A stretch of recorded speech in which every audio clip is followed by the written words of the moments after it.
आनंद कुमार जी, आदरणीय Nand Kumar ji, Kanchan Gupta ji, Neerja Gupta ji, Shri Prakash ji, can you hear me? और audience में Sunil Ambekar ji, professor Hiraman Tiwari and so many other distinguished people sitting over here. आपकी पुस्तक से सहमति तो बनती है, but I want to add something, क्योंकि मैं इतिहासकार हूँ। जो आपने लिखा है उसके ऊपर कोई विवाद नहीं है, इट इज़ अंडरस्टूड। लेकिन मैं इतिहासकार हूँ और मैं इस विषय को एक नए दृष्टि से आपके सामने रखना चाहती हूँ। जहाँ तक मैंने इतिहास का अध्ययन किया है, तो मुझे कभी नहीं पाया, इंडिपेंडेंस से पहले कोई समय नहीं था जबकि हमको सेल्फहुड के लिए स्ट्रगल करना पड़ा हो।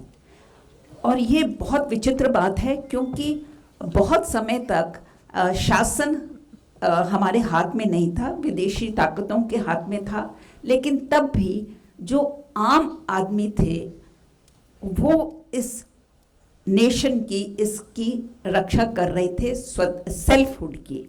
और मैं उदाहरण देना चाहती हूँ। आपने जिन महान व्यक्तियों का उल्लेख किया है वो तो बिल्कुल ठीक है, लेकिन एक बात जो हमारे दृष्टि में नहीं आ रही है कि जो हमारी संस्थाएं थीं, जो प्राचीन भारत में जो हमने संस्थाएं बनाई, तो मध्यकाल में और अंग्रेज़ों के आने तक उन संस्थाओं की कैसे रक्षा की गई और किसने रक्षा की, क्योंकि पॉलिटिकल पावर तो थी नहीं। मैं उदाहरण देना चाहती हूँ कि जो जस्टिस, न्याय को टू एस्टैब्लिश जस्टिस, जो हमने संस्थाएं बनाई, वो पूरे मध्यकाल में कैसे चली और मध्यकाल में क्या हुआ उसके बारे में हमको खास जानकारी नहीं है। लेकिन हमारी जुडिशियल संस्थाएं क्या थीं और वो कैसे बची रही मध्यकाल में, वो हमको पता है जब अंग्रेज़ों ने अपना शासन काल इस्टेब्लिश किया। और जो अर्ली इंग्लिशमैन हैं वो आई विटनेस अकाउंट्स देते हैं कि पंचायत सिस्टम के बारे में वो लिखते हैं कि ऐसा विचित्र सिस्टम तो हमने कभी इसके बारे में ना सुना था ना देखा था। और वो कहते हैं कि ये justice at the door step, लोगों के दरवाजे तक जस्टिस देती है, कॉस्ट इफेक्टिव है, इसका कोई खर्चा नहीं है, सबको दे सकती है। And you know they say that जो लोग हैं उनको पंचायत सिस्टम में इतना विश्वास है, वो कहते हैं पंचायत परमेश्वर है। और वो कहते हैं कि जो हिंदुस्तानी या हिंदू जिसका केस सही था वो हमेशा पंचायत के सामने जाता था, और जिसका केस गड़बड़ था तो वो हमारे न्यायालयों में आता था, क्योंकि उसको पता था कि हमारी कोर्ट्स में तिगड़म चलेगी। और वो कहते थे इतना, और वो कहते हैं कि कॉस्ट इफेक्टिव है, पंचायत सिस्टम में कोई कॉस्ट नहीं है, और जितने केसेस हैं उतनी आप पंचायत बिठा सकते हैं। ये नहीं कि भाई जैसे हमारी कोर्ट्स हैं तो कोर्ट्स में बैकलॉग होगा, 2 जजेस होंगे, 3 जजेस होंगे। तो उन्होंने इसके बारे में इतना विवरण किया है, इतनी डिटेल्स में लिखा है।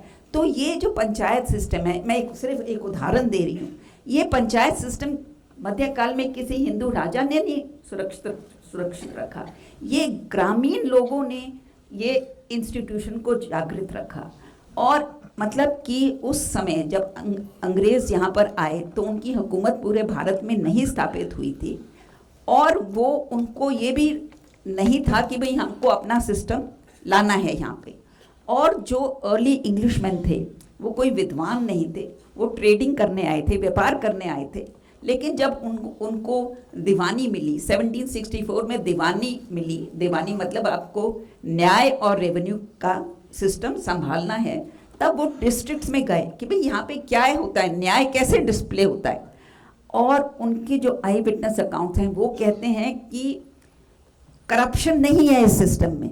हमारे पास एक भी केस नहीं आया कि किसी ने किसी पंचायत के किसी सदस्य को पैसे खिलाने की और वो कहते हैं जो न्यायाधीश थे, जो जजेस थे, जो मेंबर्स ऑफ द पंचायत से, उनका निर्णय कभी भी हमारे टाइम में गलत नहीं हुआ, क्योंकि वो लोगों को जानते थे, गांव के लोगों को जानते थे, उनको पता था कि कौन सा चरित्र, किसका चरित्र अच्छा है, किसका बुरा है।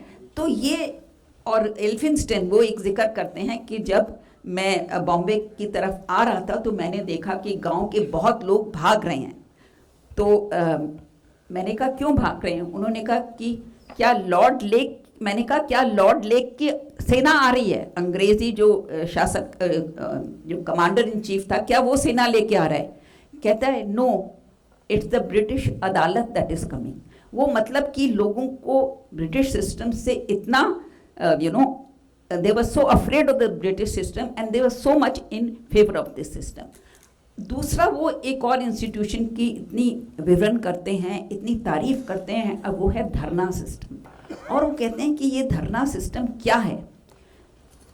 जो व्यक्ति जिसके साथ कुछ अन्याय हुआ है, वो जिसने उस पर अन्याय किया है उसके घर जाता है और एक छुरी लेके जाता है और वो कहता है अगर तुमने मेरे साथ न्याय नहीं किया तो मैं अपने आप को मार डालूंगा।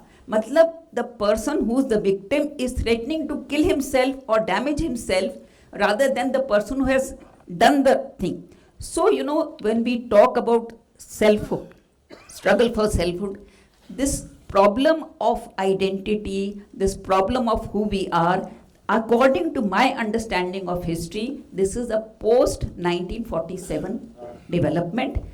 Ordinary Indians had no problem of who they were. They kept the spiritual traditions, as you have said. They kept the judicial system. They kept all the institutions alive through this long period, from the ancient period till 1947. Now, what happened after that? We can deliberate on that. But I feel, my reading tells me that there was no struggle among the people of India before we became independent. And the troubles that happened after independence were because of a certain ideology that came into power, and because history, the narration of history, fell into the group of historians who were totally unsympathetic to our civilizational heritage.